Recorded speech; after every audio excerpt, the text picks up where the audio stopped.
everybody, it's Jerry, and today I'm going to show you how to make Brazilian carrot cake. Now this is similar to American carrot cake.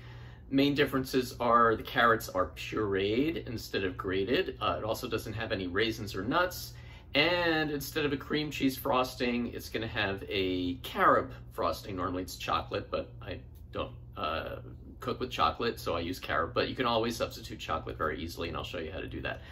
So let me show you how to do it. We're going to start out by adding 3 teaspoons of psyllium husk to a bowl with a cup of water. Mix it together and let it sit for a few minutes to thicken. Then we're going to add a half a cup of oil and 1.5 cups of sugar. Mix that together.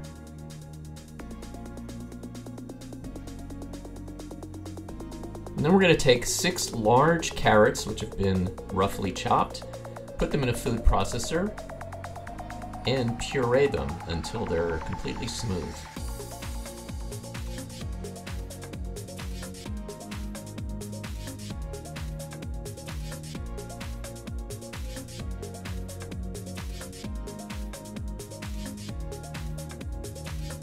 Then we're going to take the carrot puree and add it to our mixture.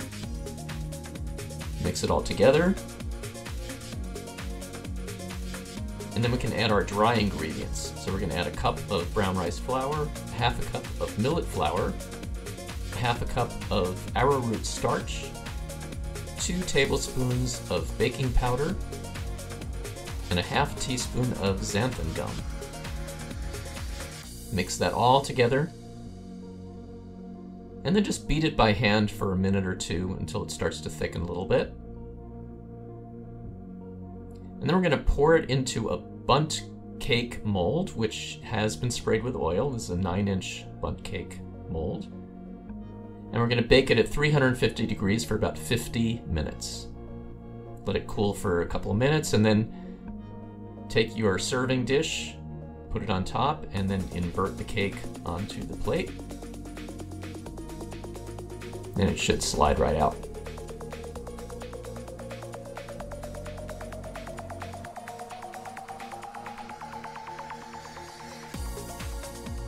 Then we're going to let the cake cool while we make our frosting. So we're going to take a 1/4 cup of coconut butter, 1/4 cup of agave,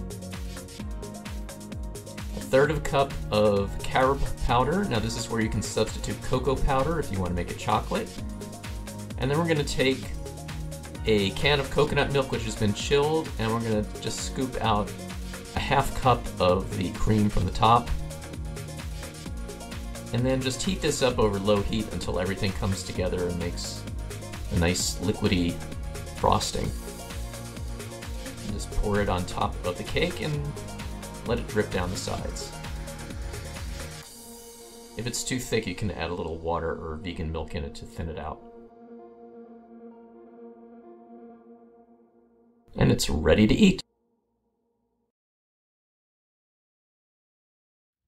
Thanks everybody for watching, and tune in next time for some more recipes, and please like and subscribe to the channel.